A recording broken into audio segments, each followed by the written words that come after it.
নমস্কাৰ news 18 digital লাইভত মই সৌৰভ গাৰ্গ ভাৰতৰ বাবে চীনৰ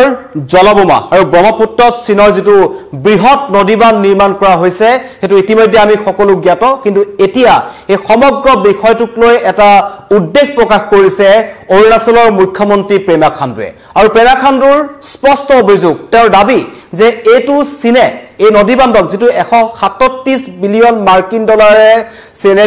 নিৰ্মাণ কৰিছে ব্ৰহ্মপুত্ৰৰ উপৰিভাগত যেটো তিব্বতৰ ওচৰত নিৰ্মাণ কৰিছে সেই নদীবান্ধটোক ভাৰতৰ বিৰুদ্ধে চীনে জলবোমা হিচাপে ব্যৱহাৰ কৰিব পাৰে যেটো সামৰিক আগ্ৰাসনতকৈ অধিক ভয়ংকৰ হ'ব কাৰণ চীন আৰু ভাৰতৰ মাজত দীৰ্ঘদিন ধৰি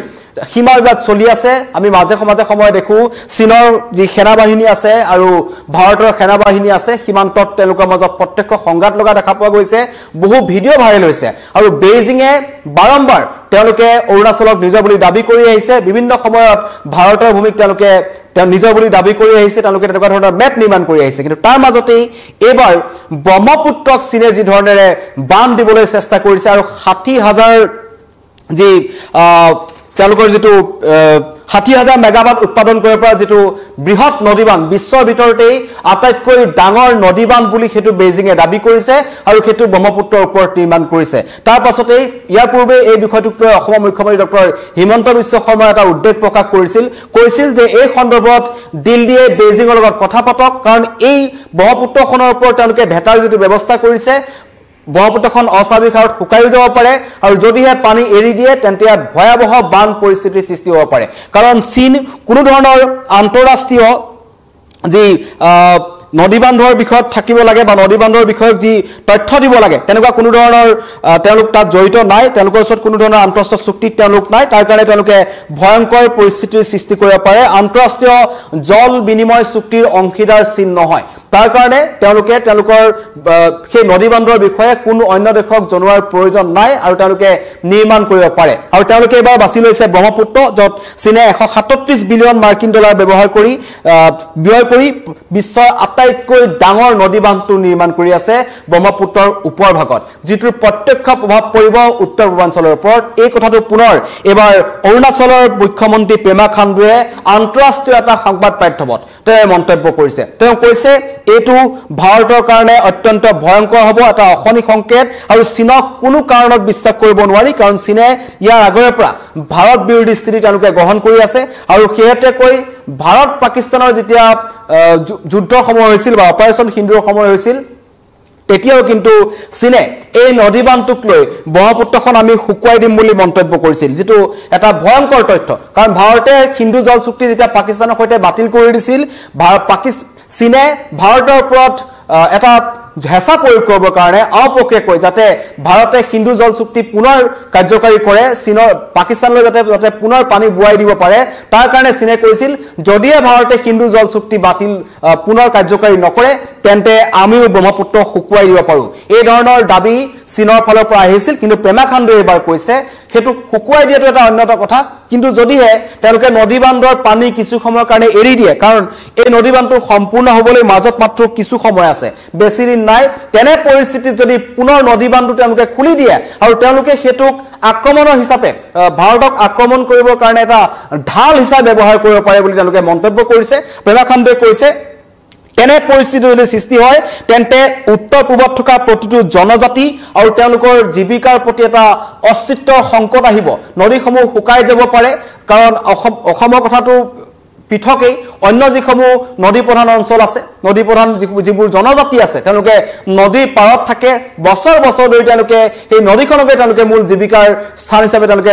পালন কৰি আহিছে ভাবি আহিছে সেই সকল জনজাতি কিন্তু অস্তিত্বৰ সংকটত পৰিব পাৰে আৰু লগতে চীনে যদি ভাৰতৰ বিৰুদ্ধে জানি বুজি জলবোমা হিচাপে ব্যৱহাৰ কৰিব পাৰে কাৰণ যদি নদীৰ পানী তেওঁলোকে খুলি দিয়ে তেতিয়া কিন্তু ভয়ংকৰ পৰিস্থিতিৰ সৃষ্টি হ'ব পাৰে কাৰণ আমি ইতিমধ্যে দেখিছো ভূটানৰ যেতিয়া পানী খুলি দিয়ে নামনি অসমত কি অৱস্থাৰ সৃষ্টি হয় আৰু এতিয়া চীনত সেইবোৰ হৈছে সৰু বান্ধ কিন্তু এটো হৈছে বিশ্বৰ আটাইতকৈ ডাঙৰ নদীবান্ধ 137 বিলিয়ন মাৰ্কিন ডলাৰ খৰচ কৰি চীনে হেতু নিৰ্মাণ কৰিছে আৰু যাৰ কেপাসিটি হৈছে প্ৰায় 60,000 মেগাৱাট তেওঁলোকে বিদ্যুৎ তাৰ পৰা উৎপাদন কৰিবলৈ তেওঁলোকে চিন্তা কৰিছে আৰু তেনে পৰিস্থিতিত এটো নুই কৰিব নোৱাৰি যে চীনে ভাৰতক সংকটত পেলাবৰ কাৰণে যিকোনো পৰ্যায়লৈ তেওঁলোকে যাব পাৰে আৰু পেমা খাণ্ডুৱে সেই কথাতে কৈছে যে দীৰ্ঘদিন ধৰি আমি চীনৰ স্থিতি দেখি আহিছো চীনক কোনো কাৰণত বিশ্বাস কৰিব নোৱাৰি 1962 তেওঁলোকে যেটো কৰিলে হেতু ইতিহাস সাকি আছে তেওঁলোক হুমা আহিছিল ভাৰতক আক্ৰমণ কৰি পেলাই তাৰ পৰৱৰ্তী সময়ত আমি দেখি আছো সময়ে সময়ে চীনৰ আৰ্মিৰ লগত ভাৰতৰ সেনাৰ যুঁজ হয় তেওঁলোকৰ আক্ৰমণ প্ৰত্যাক্ৰমণ হৈ আছে বেইজিংেও আওপকীয়াকৈ ভাৰতক ভাবুকি প্ৰদান কৰি থাকে বাংলাদেশ আৰু পাকিস্তানক তেওঁলোকে আওপকীয়াকৈ সহায় কৰি থাকে আৰু বিশেষকৈ বাংলাদেশক এতিয়া সহায় কৰি আছে যাতে উত্তৰ পূৰ্বাঞ্চলখনক তেওঁলোকে অশান্ত কৰিব পাৰে আৰু চীনৰ ৰঙা চকু আগৰ প্ৰায় উত্তৰ পূৰ্বাঞ্চলখনৰ ওপৰত আছে চীনৰ খেন চকু আছে উত্তৰ পূৰ্বাঞ্চলখনৰ ওপৰত কেনেকৈ উত্তৰ পূৰ্বাঞ্চলখনক অশান্ত কৰি ৰাখিব পাৰি ভাৰতক অশান্ত কৰি ৰাখিব পাৰি তাৰ কাৰণে চীনে ব্লুপ্ৰিন্ট ৰচনা কৰি আছে কিন্তু এতিয়া এই যি নদী বান্ধৰ কথা আছে আৰু এই নদী বান্ধৰ ফালৰ পৰা ভূতাত্ত্বিক কিছুমান প্ৰাকৃতিক দুৰ্যোগৰ সংগত হ'ব পাৰে বুলি পেমা খাণ্ডুৱে কৈছে যে বৈজ্ঞানিকসকলে কৈছে যে সেই নদী বান্ধৰ ফলত ইয়াত ভূমিকম্প আহিব পাৰে এনেকুৱা ধৰণৰ প্ৰভাৱ পৰিব পাৰে ভয়ংকৰ পৰিস্থিতিৰ সৃষ্টি হ'ব পাৰে প্ৰাকৃতিক দুৰ্যোগৰ সৃষ্টি হ'ব পাৰে কিন্তু তেতিয়া ভাৰতে চীনক দুখিবলৈ একো নাথাকিব কাৰণ আন্তঃৰাষ্ট্ৰীয় যি জল চুক্তি থাকে বা তেনেকুৱা ধৰণৰ যি সন্ধি থাকে তাৰ অংশীদাৰ চীন নহয় তাৰ কাৰণে আন্তঃৰাষ্ট্ৰীয় জল বিনিময় চুক্তিৰ অংশীদাৰ নোহোৱাৰ কাৰণে চীনক কোনে প্ৰশ্ন কৰিব নোৱাৰে ভাৰতে যেতিয়া হিন্দু জল চুক্তি পাকিস্তানৰ সৈতে কাৰ্যকৰী হৈ আছিল কিমান পানী ভাৰতে এৰি দিছে কিমান পানী ভাৰতে এৰি দিব কোনটো পৰ্যায়ত পানী আছে সেই কথা অন্যখন দেশক জনাব লাগে কিন্তু চীন তেনেকুৱা কোনো আন্তঃৰাষ্ট্ৰীয় জল বিনিময় চুক্তিৰ লগত তেওঁলোক নাই তাৰ কাৰণে তেওঁলোকে ভাৰতক নজনায় হঠাৎ যদি পানী এৰি দিয়ে তেতিয়া কিন্তু এক ভয়ংকৰ পৰিস্থিতিৰ সৃষ্টি হ'ব সিয়াং বিশেষকৈ পেমা খাণ্ডুৱে নিজৰ তেওঁলোকে সিয়াঙৰ কথা কৈছে সিয়াংখন উফন্দি উঠিব উফন্দি উঠাৰ লগে লগে এক ভয়ংকৰ পৰিস্থিতিৰ সৃষ্টি হ'ব পাৰে আৰু সেই নদী বান্ধৰ পানী নহাকৈ ব্ৰহ্মপুত্ৰই অসমত কেনেকুৱা ধৰণৰ বানৰ সংহাৰ কৰে হেতু নতুনকৈ কোৱাৰ প্ৰয়োজন নাই অসমত বানৰ সমস্যা কিমান ডাঙৰ এটা সমস্যা হেতু আমি দেখি আহিছো কেন্দ্ৰই বাৰম্বাৰ হেতু এটা ৰাষ্ট্ৰীয় সমস্যা হিচাপে স্বীকৃতি দিব লাগে বুলি বিভিন্ন দল সংগঠনে কৈ আহিছে কিন্তু কোৱা নাই তাৰ মাজতে এতিয়া চীনক কোনো কাৰণত বিশ্বাস কৰিব নোৱাৰি কাৰণ চীনে এবাৰ ব্ৰহ্মপুত্ৰৰ যিটো বৃহৎ নদী বান্ধৰ কাম ইতিমধ্যে সম্পূৰ্ণ কৰিছে তেওঁলোকে আৰু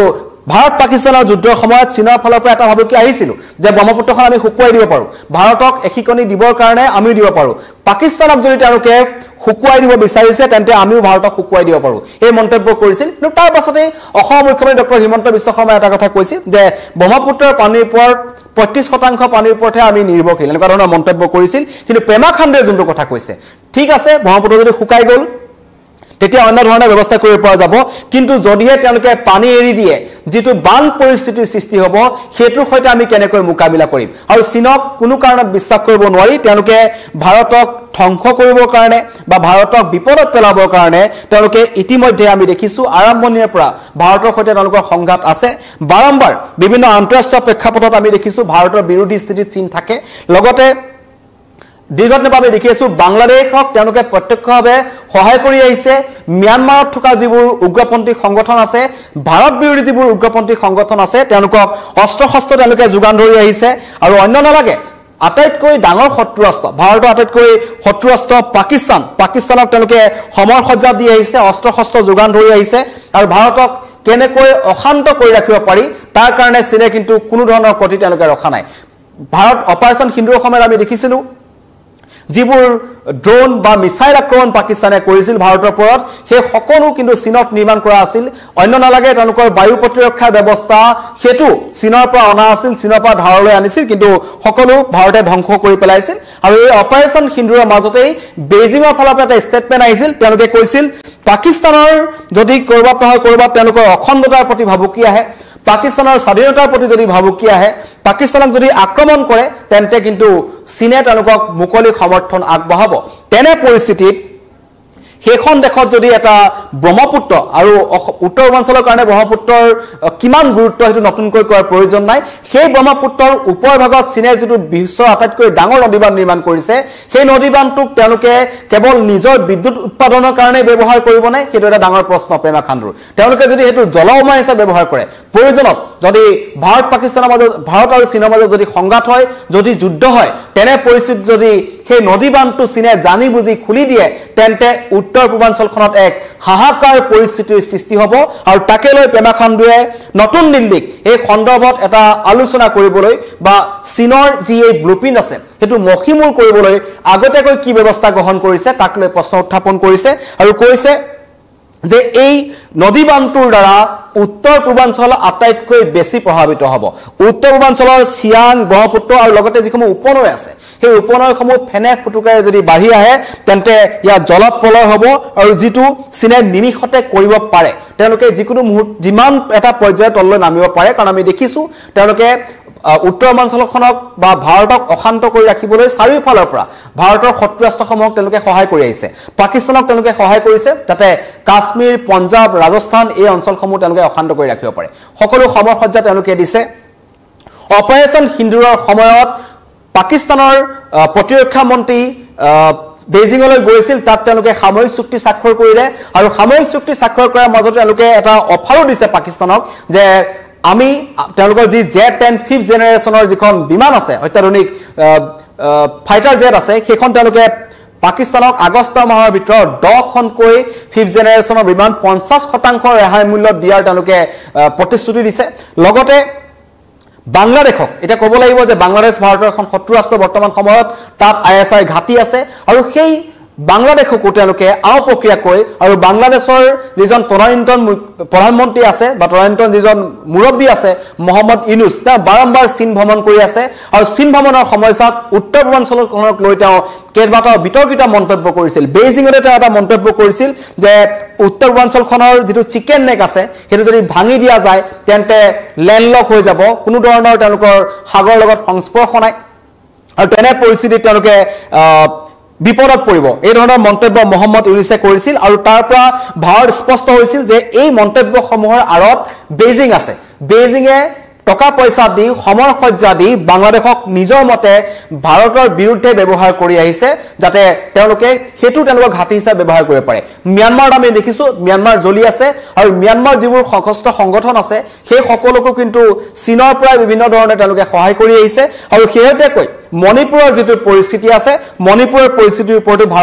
ভাৰতৰ চোৰাংচোৱা এটা তথ্য দিছিল যে তাৰ আৰতো চীনৰ শক্তি লুকাই আছে বিভিন্ন ধৰণৰ অস্ত্ৰ-শস্ত্ৰ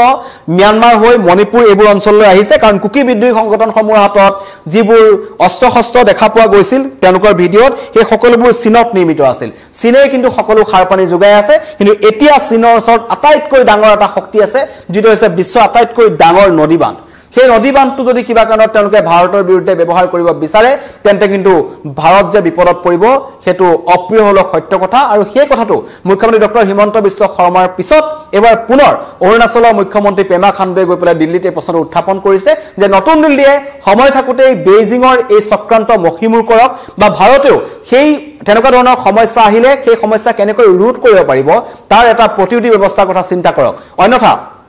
চীনক কোনো কাৰণত বিশ্বাস কৰিব নোৱাৰি চীনে যিকোনো মুহূৰ্তত ভাৰতক অশান্ত কৰিব পাৰে বা উত্তৰ পূৰ্বাঞ্চলখনৰ ওপৰত তেওঁলোকৰ আগৰ পৰাই খেনচকু আছে আৰু উত্তৰ পূৰ্বাঞ্চলখনত আমি যেতিয়া দেখিছো যিবোৰ NSCNIM আছে বা অন্য ধৰণৰ যিবোৰ উগ্ৰপন্থী সংগঠন আছে এটা সময়ত চীনত তেওঁলোকৰ ঘাটি আছিল চীনত তেওঁলোকে বিভিন্ন ধৰণৰ পৰিকল্পনা কৰিছে চীনে উত্তৰ পূৰ্বাঞ্চলৰ বিভিন্ন উগ্ৰপন্থী সংগঠনক তেওঁলোকৰ ভূমি ব্যৱহাৰ কৰিবলৈ দিছে আৰু য'ত চীনৰ চৰকাৰে প্ৰত্যক্ষভাৱে তেওঁলোকক সহায়ো কৰিছে অস্ত্ৰ-শস্ত্ৰ যোগাৰ ধৰিছে কাৰণ উত্তৰ পূৰ্বাঞ্চলৰ সংগঠনসমূহৰ হাতত যিবোৰ অস্ত্ৰ-শস্ত্ৰ পোৱা যায় যিবোৰ জব্দ কৰা হয় তাত যেতিয়া ভাৰতীয় সেনা হওক বা অসম আৰক্ষী হওক অৰুণাচল আৰক্ষী হওক নাগালেণ্ড আৰক্ষী হওক মণিপুৰ আৰক্ষী হওক যোন আৰক্ষীয়ে ধৰে সকলো কিন্তু চীনত নিৰ্মিত অত্যাধুনিক অস্ত্ৰ-শস্ত্ৰ আটাইতকৈ বেছি জব্দ কৰা হয় চীনত নিৰ্মিত তাৰ পৰা এটা কথা প্ৰমাণ হয় যে চীনে জানি বুজি উগ্ৰপন্থী সংগঠনসমূহৰ হাতত তেওঁলোকৰ অস্ত্ৰ-শস্ত্ৰ দিছে পাকিস্তানক তেওঁলোকে সমৰসজ্জা দি আছে অস্ত্ৰ-শস্ত্ৰ যোগান ধৰি আছে লগতে পাকিস্তানৰ ISI তেওঁলোকে সমৰ্থন কৰে কাৰণ পেহেলগাম আক্ৰমণৰ সময়ত NIA যিখন প্ৰতিবেদন দাখিল কৰিছিল এসপ্তাহৰ পিছত তাত এটা কথা স্পষ্ট হৈছিল পেহেলগামৰ আক্ৰমণৰ সময়ত যিকেইটা সন্ত্ৰাসবাদী আহিছিল তেওঁলোকে চীনা এপ ব্যৱহাৰ কৰিছিল চীনা অস্ত্ৰ-শস্ত্ৰ ব্যৱহাৰ কৰিছিল চীনা মোবাইল তেওঁলোকে ব্যৱহাৰ কৰিছিল চীনত নিৰ্মিত সামগ্ৰী তেওঁলোকে ব্যৱহাৰ কৰিছিল আৰু পথ নিৰ্দেশনাৰ কাৰণে তেওঁলোকে চীনা এপ ব্যৱহাৰ কৰি আহিছিল গতিকে নতুনকৈ কোৱাৰ প্ৰয়োজন নাই ISI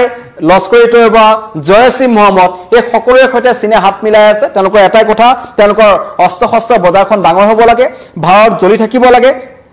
তাৰ মাজে মাজে তেওঁলোকে ভাৰতক সীমান্তত অশান্তি কৰি থাকিব আৰু শেহতীয়াকৈ তেওঁলোকৰ হাতত অন্য এটা অস্ত্ৰ আহি পৰিছে সেইটো হৈছে নদী বান্ধ আৰু 137 বিলিয়ন মাৰ্কিন ডলাৰ খৰচ কৰিছে তেওঁলোকে আৰু এটো কেৱল তেওঁলোকে বিদ্যুৎ উৎপাদনৰ কাৰণে যে কৰিছে 60000 মেগাৱাটৰ বিদ্যুৎ উৎপাদনৰ কাৰণে যে কৰিছে নে হেতু এটা ডাঙৰ প্ৰশ্ন হেতু তেওঁলোকে ভাৰতৰ বিৰুদ্ধে জলবোমা হিচাপে ভৱিষ্যতৰ কাৰণে ব্যৱহাৰ কৰিব কাৰণেও কিন্তু কৰিব পাৰে বা কৰিছে বুলি সন্দেহ প্ৰকাশ কৰা হৈছে ইতিমধ্যে এই সন্দৰ্ভত নতুন দিল্লীক পেমা খাণ্ডুৱে এই সন্দৰ্ভত আলোচনা কৰিবলৈ কৈছে তেওঁ কৈছে এই সময় থাকোতেই এই ভয়ংকৰ বিপদটোৰ পৰা উত্তৰ পূৰ্বাঞ্চলখনক কেনেকৈ ৰক্ষা কৰিব পাৰি বা এই যদিহে চীনে তেনেকুৱা ধৰণৰ জলবোমা ব্যৱহাৰ কৰে তেন্তে ভাৰতৰ ওচৰত ইয়াৰ প্ৰতিকাৰ কি আছে কেনেকৈ প্ৰতিৰোধ কৰিব সেই প্ৰশ্ন উত্থাপন কৰিছে অৰুণাচলৰ মুখ্যমন্ত্ৰী পেমা খাণ্ডুৱে ইয়াৰ পূৰ্বেও এই ক্ষেত্ৰক লৈ একাংশ